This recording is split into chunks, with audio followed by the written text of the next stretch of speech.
grandfather's restaurant, just about to show my skills, but I passed away prematurely due to nuclear wastewater. The mischievous figure of Ah Bao also made him reflect, Ah Bao, we probably won't meet again. This life has passed for many years, it's best to return to your divine realm. A beautiful and sexy girl holding a plate of cakes made Hanju worry, and you, what if you can't find a new chef and starve? In this life, we are worlds apart. I hope we can meet again in the next life. Amid his disorganized thoughts, suddenly a girl's voice called from behind, Master. The sudden voice made Hanju alert. His sharp gaze swept to the back. He saw a woman with large eyes and long legs, and Hanju asked, who is it? But as he focused, he realized that the person in front of him was completely naked. Hanju quickly shouted, no, wait. Looking at the empty flower pot on the ground, he shouted in surprise, you? The earth grass? The earth grass stood in front of Hanju, still holding the purple stone in his hand, and confirmed, it's me, Master. He collapsed onto the grass, propping himself up with his hands, staring at the person in front of him in disbelief. Hanju stammered, what? You've transformed? How come there was no sound? Why was there no tribulation? As if suddenly realizing, he rushed over to grab the stone in Earthgrass' hand to examine it closely. Earth. Grass, too, looked at the stone in surprise, I don't know either, and it skipped the tribulation and transformed. Before the 10,000-year deadline. Hanju caught the implication in Earthgrass' words and asked suspiciously. Skipped? So this isn't the Enlightenment stone, no changes have occurred when you used it? Looking at the stone shimmering in the sunlight, Earthgrass reminisced, no, I didn't comprehend anything when I slept with it last night. When I woke up, I had transformed. Hanju thought to himself, strange. I didn't notice anything either. It must be something from the higher realms. He furrowed his brows, filled with doubt, still reassessing the stone, avoiding the tribulation. Could this stone have the power to deceive the heavens? If so, wouldn't that mean we wouldn't need to undergo tribulations anymore? Fong Liang. Your gift is truly huge. Just solved the golden core not long ago, and now this fortune, the gains will definitely be great. Fong Liang is forever a god, truly worthy of being the son of heaven, but why does it feel like something's off? Hanju turned to look at the nearby grass, while Earthgrass sat behind him, feeling puzzled. At this moment, Hanju realized a major issue and shouted as he ran out of the cave, wait, I'm going to buy clothes, stay here and don't go out. It was for this reason that Hanju had made an exception to go out. Earthgrass wore well-designed shoes and a refreshing green outfit that looked very nice. Earthgrass asked Hanju, Master, do I look good like this? Not hearing a response, she called out again, Master. Hanju, with his back to her, had a gloomy expression as he pulled out his wallet, which only had a single coin left. Hanju sighed, clearly, it's much less than men's clothes, but it costs more than a full set of armor. Earthgrass blinked and then posed before asking again, how about now? This is how my former master looked. Hearing this, Hanju turned his head to look at her, thinking to himself, is this how that immortal looked? But not as good as my master. He sat down on the grass, sighed, and asked her, it's okay. Have you decided on your name? Earthgrass thought for a moment before telling him, I've decided. She looked at Hanju with excitement, eagerly exclaiming, Master, I'll be called Woodao Sword from now on, how about that? Hearing this, Hanju froze on the spot.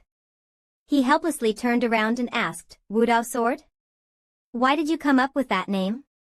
Earthgrass jumped up, supported her chin with both hands, raised her feet high, and struck a strange pose. She carefreely said, because I think I should learn the sword. Hanju sighed helplessly and said in a weary tone, staying true to your original intentions is a good thing, but this name. Then, her voice echoed in the cave, Master, can you teach me swordsmanship? Hanju, unable to resist her coquettish request, had no choice but to agree, all right, let go. I'll teach you the absolute finger divine sword.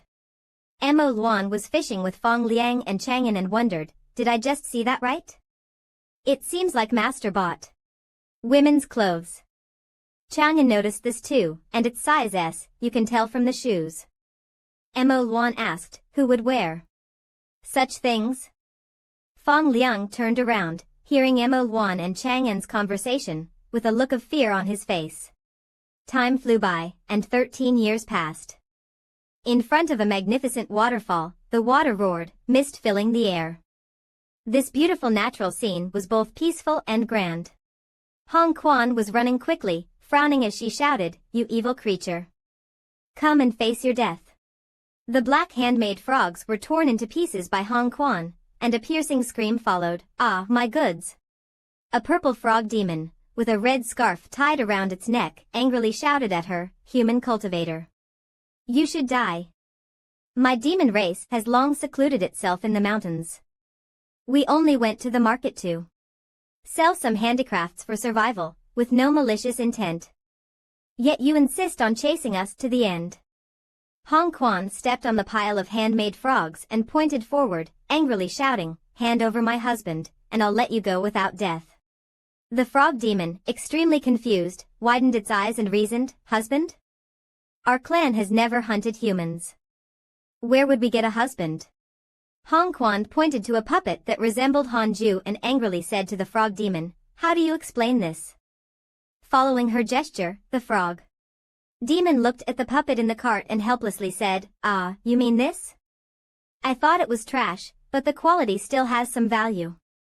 Hearing the frog demon mock her puppet, Hong Quan was consumed with rage, shouting wildly, "Trash?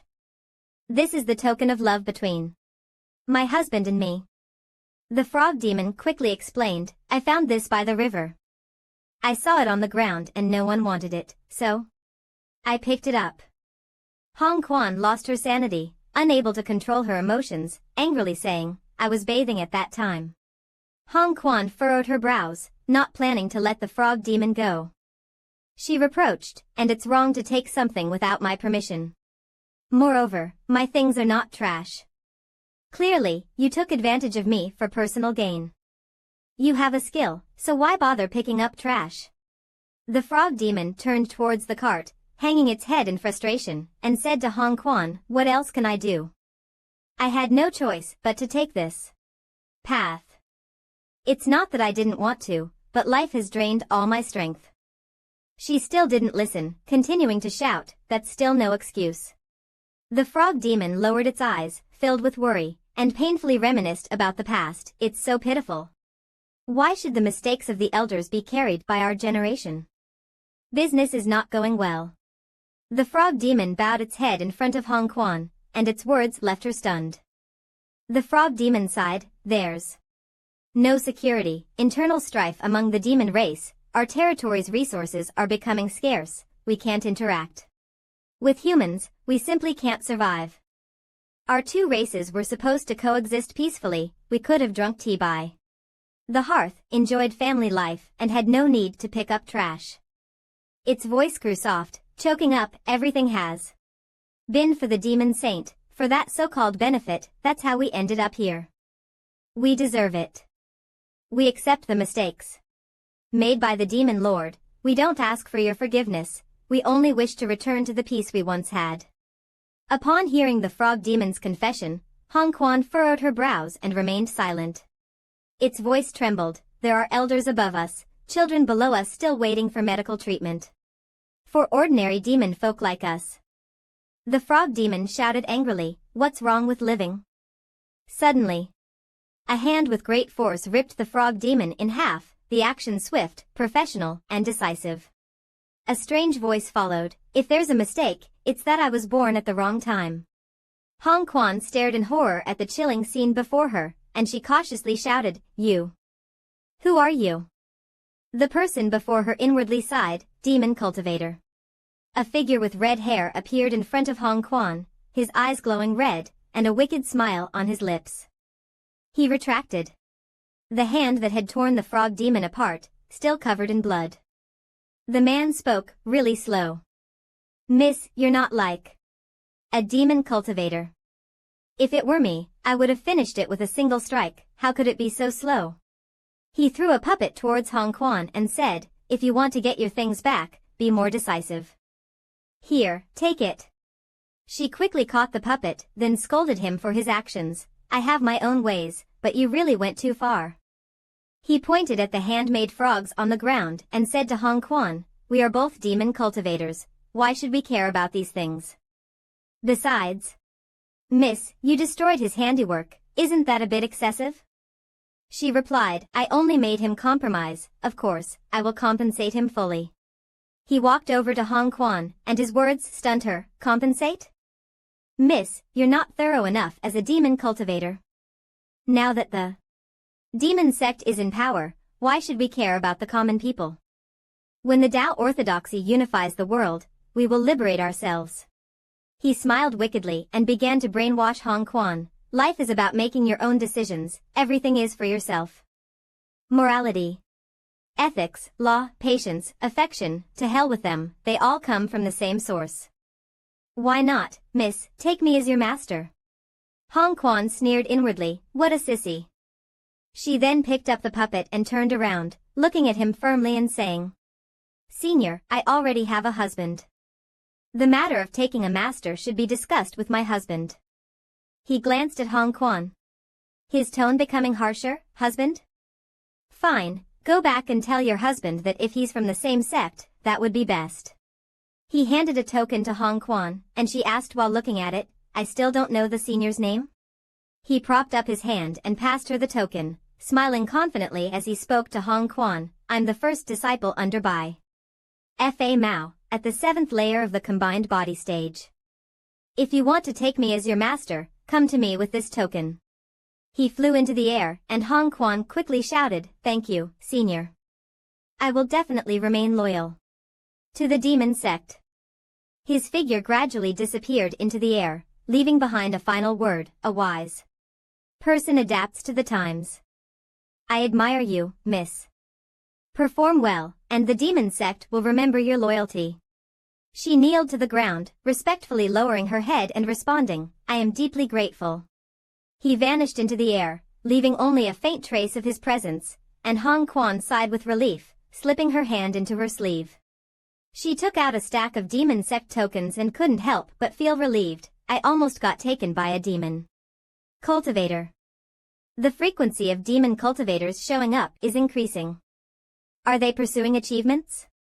The dusk fell, and the sun slowly sank behind the mountains like a fireball. The scene was incredibly peaceful. A thought flashed in Hong Quan's mind, although it was just a brief encounter. She knelt on the ground, facing the frog demon's grave from earlier. It was at this moment that Hong Quan understood its feelings. She murmured, although the demon race and human race are different, we all must face the torrent of time. This feeling of helplessness is real. Hong Quan looked at the grave with deep sympathy in her eyes. You have suffered too much in your life. The grave Hong Quan built for the frog demon, though simple, was made with sincerity. There was also a complete handmade frog on the grave, some wild fruits, and a small bunch of flowers. Hong Quan was silent, silently praying, I hope in the next life, you will be born in a good place. She thought to herself, I should return to the Yuking sacred sect. I wonder if my husband feels lonely? In front of Hanju's immortal mountain cave, he sat with his head bowed before earthgrass. Hanju thought to himself, since I reached the early stages of the 3 clears, I haven't used my original technique. Now, this technique is inherited by Wudao sword. Suddenly, several sword energies appeared around earthgrass. This is the 3 clears shadowless sword. The little girl, mischievously, winked at Hanju. Not only that, but we can also perform the absolute finger divine sword together. He marveled inwardly, to use 2 sword techniques simultaneously. Tiandi Grass's talent is several times stronger than the Chang'an group. Hanju looked at the little girl before him, a satisfied expression on his face. More importantly, the spiritual energy generated after Tiandi Grass transformed was at least 3 times more powerful than before, allowing Hanju's breakthrough speed to be nearly the same as before. Compared to before, he had now cultivated to the 4th layer of the tribulation realm, and Hanju was very pleased with his current state. Not bad, let's stop practicing here for now. The grass on the ground grabbed his sleeve, and the whole person seemed to want to stick to Hanju, coquettishly. Saying, Master, do you have a sword move stronger than this? I want to learn it too. Hanju gently closed his eyes, sighed, and thought that the sword moves stronger than hers would be impossible for her to learn or perform. The grass looked at Hanju with those shining eyes and pleaded, Master, please teach me. The little girl sat on him, shaking Hanju's arm and acting coquettishly with a sweet voice asking, Teach me, teach me. The grass's actions made Hanju angry, and he shouted, What exactly are you doing? Hanju roared, Is this how you ask for something? He clenched his fist again and urged the grass to stop being naughty, saying, Get down, I still need to cultivate. Hong Quan did not know when she arrived, but when she saw this scene, she was stunned. The puppet in her hand dropped to the ground, and the sound caught their attention. Hong Quan seemed petrified. She stammered, Husband. You too. At that moment, Chang'an ran over and spoke, breaking the awkward silence. I'm so sorry, my wife was too happy and couldn't stop her. Did we disturb your cultivation, Master? Now Chang'an and Hong Quan were almost the same, both quietly standing and watching the grass sitting on Hanju. Chang'an quickly ran out and, as he turned the corner, didn't forget to leave a word, Yes, I understand. These are the oysters prepared for Master. He pointed at Chang'an, wanting to explain. Ah, wait, it's not what you think. Hong Quan, upon hearing Chang'an's words, smiled threateningly, and a hint of fierceness flashed in her eyes. Hong Quan gritted her teeth and said, Then who exactly is she? The grass still didn't realize the severity of the situation. She turned and glared at Hong Quan, asking, I am called Wudao Sword, what do you want? Hong Quan walked up to the grass and lightly provoked, with a smile in her voice, Humph, what a strange name. Hearing Hong Quan insult her name, the grass immediately retorted, You have the strange name. This is the name my master gave me. Hong Quan asked suspiciously, Master? She looked at the grass with a look of disdain in her eyes. Hong Quan calmly mocked, I see you know how to play really well. Hanju saw the tension and ordered, Wudao Sword, go cultivate outside first. Both of them turned to look at him, and the grass, surprised, asked, Why does the master want to send me out? The grass was unconvinced and shouted, I won't leave. As a concubine, I can never leave the master's side. Hong Quan admired, Oh, which peak is this fairy from? Hanju felt like trouble was coming and, with a dark face and a bitter expression, said, Fairy? She's just some grass I gave life to, only recently did she take form. Hong Quan was stunned, unable to believe her ears, and asked in surprise, Huh? After speaking, Hong Quan pounced on Hanju, calling out, Husband. If you like women, just tell me directly. After she hit him, Hanju cried out, Ouch, it hurts. The grass panicked and shouted, Stop, stop.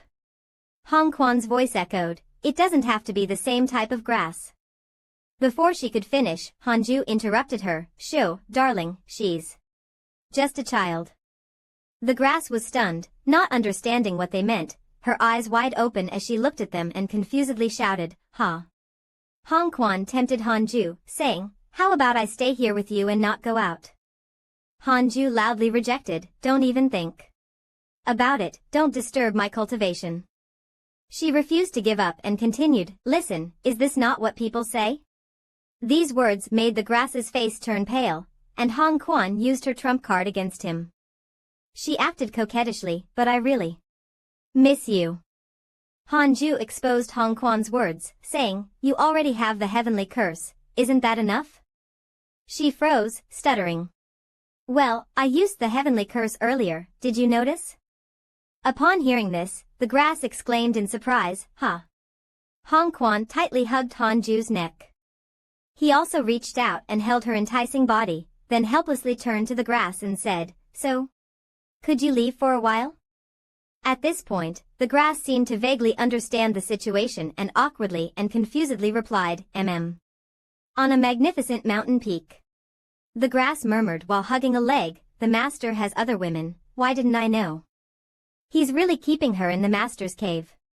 But I've never seen anyone go up the mountain. Suddenly, a voice came from a distance, Wait, Her aura feels familiar.